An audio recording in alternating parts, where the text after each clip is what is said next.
यह बाइबल इन 1 ईयर का हिंदी प्रकरण है।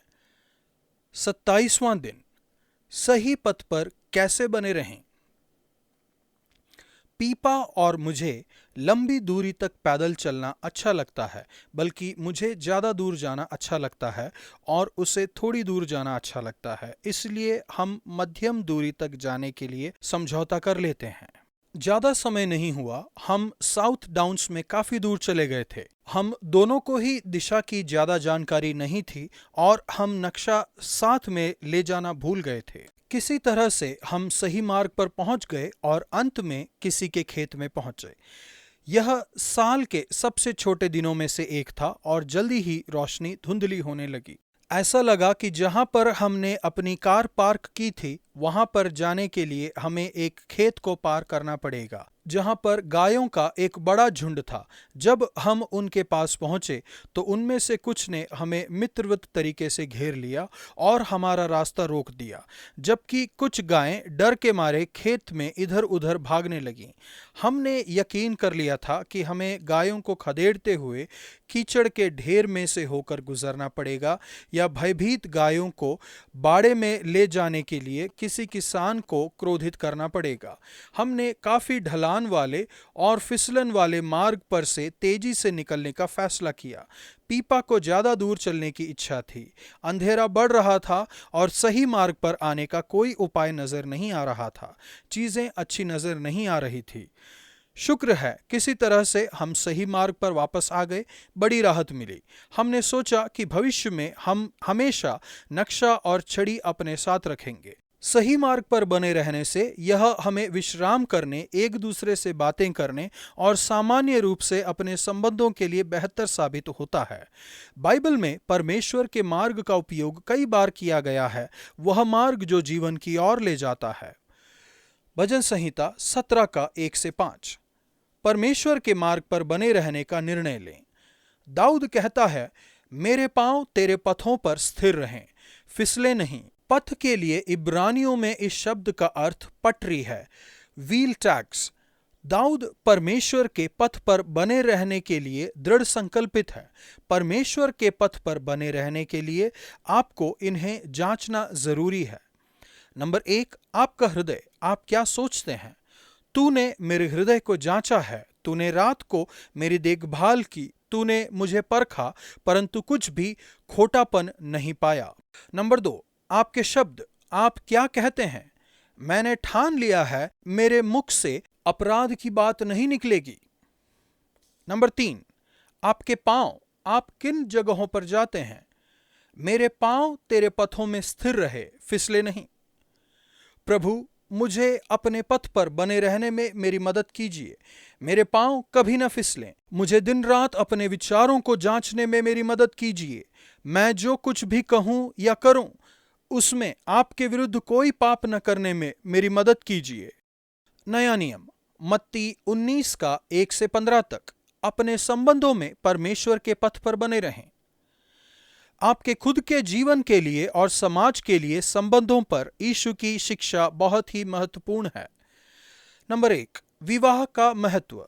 फरीसियों ने यीशु से तलाक के बारे में पूछा। उन्होंने विवाह के बारे में उत्तर देते हुए कहा, वे सृष्टि का उल्लेख करते हैं। यीशु उत्पत्ति 2:24 से कहते हैं, यह बताते हुए कि इस कारण पुरुष अपने माता पिता को छोड़कर अपनी पत्नी से मिला रहेगा और वे एक तन बने रहेंगे। मत्ती 19 का 5। उत्पत्ति का यह वचन विवाह के लिए मूल योजना है, केवल पुराने नियम में और पौलुस के द्वारा ही नहीं, बल्कि स्वयं यीशु के द्वारा भी। विवाह में सार्वजनिक व्यवस्था शामिल है, जिसमें आप अपने साथी से पूरे जीवन के लिए प्रतिज्ञा करते हैं, जो कि माता पिता के साथ आपके संबंधों से ज्यादा प्रधान है। इसमें एक ही जीवन साथी के साथ जुड़े रहना शामिल है। इब्रानी में इस शब्द का अर्थ है एक साथ चिपके रहना, केवल शारीरिक और जैविक रीति से ही नहीं, बल्कि भावनात्मक, मनोवैज्ञानिक, सामाजिक और आत्मिक तौर से भी। यह एक तन होने का मसीही प्रसंग है। विवाह का बाइबल पर आधारित सिद्धांत सबसे रोमांचक और सकारात्मक है। यह सबसे रूमानी दृष्टिकोण है। यह हमारे सामने परमेश्वर की सिद्ध योजना स्थापित करता है। नंबर 2, तलाक में रियायत। फरीसी तलाक के बारे में अपने प्रश्न पर जोर देते रहे। उन्होंने मूसा के निर्देशों का उल्लेख किया। मत्ती 19:7। यीशु ने यह कहकर उत्तर दिया, मूसा ने तुम्हारे मन की कठोरता के कारण तुम्हें अपनी पत्नी को छोड़ देने की आज्ञा दी, और मैं तुमसे कहता हूं कि जो कोई व्यभिचार को छोड़ और किसी कारण से अपनी पत्नी को त्याग कर दूसरी से ब्याह करे, वह व्यभिचार करता है, और जो उस छोड़ी हुई से ब्याह करे वह भी व्यभिचार करता है। तलाक के लिए मूसा की व्यवस्था हमें परमेश्वर की दया और करुणा की याद उन परिस्थितियों में दिलाती है जब हम उनके आदर्शों का पालन करने में उल्लंघन करते हैं।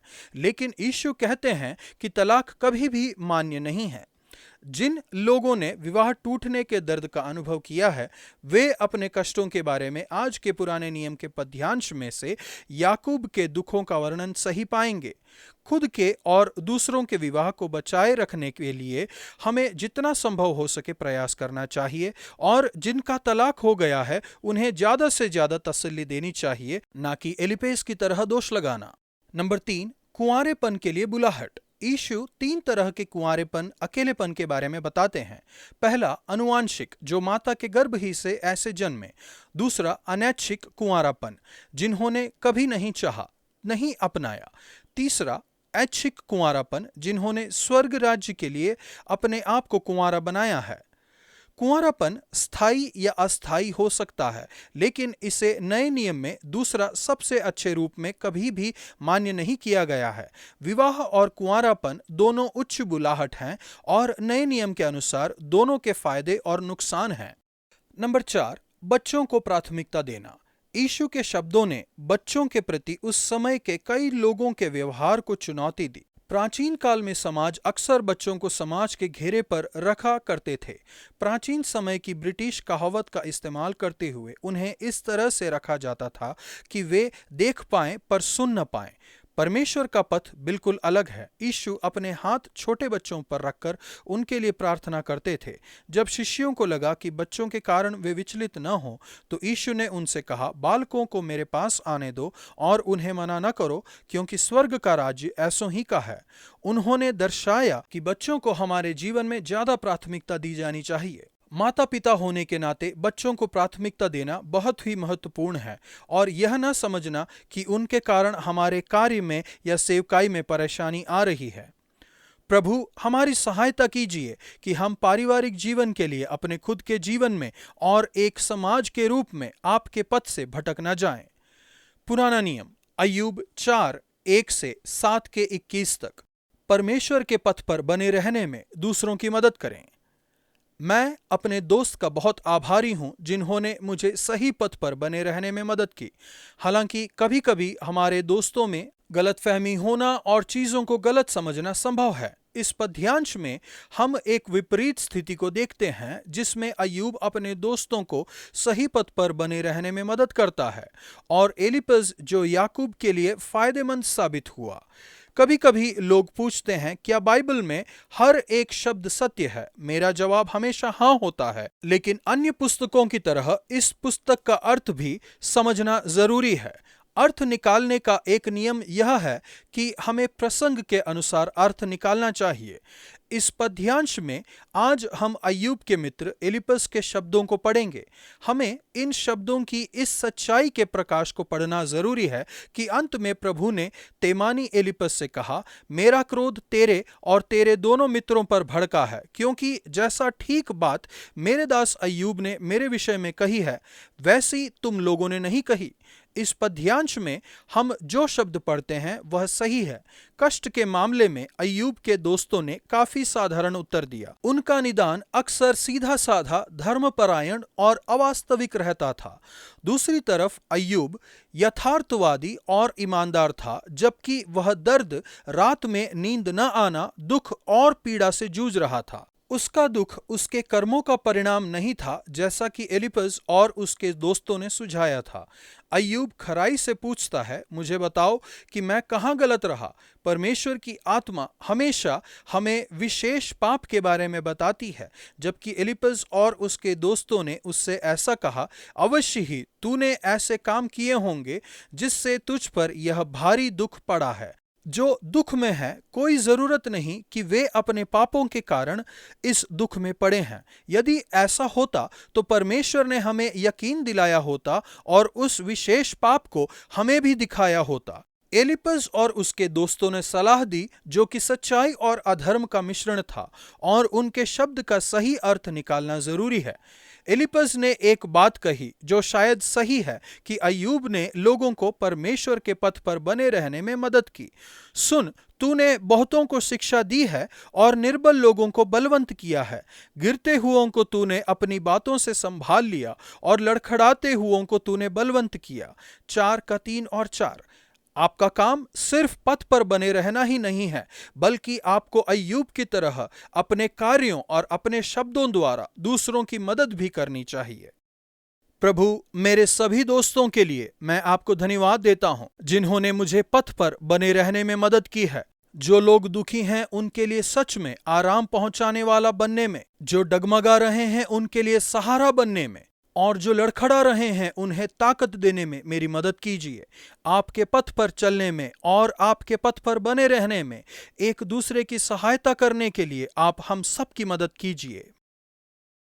भजन संहिता 17:1-5। मैं भजन लिखने वाले के कथनों से प्रभावित हुई।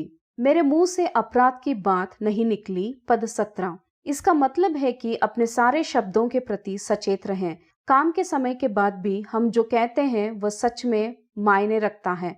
आज का वचन, यीशु ने कहा, बालकों को मेरे पास आने दो और उन्हें मना ना करो, क्योंकि स्वर्ग का राज्य ऐसों ही का है। मत्ती 19:14।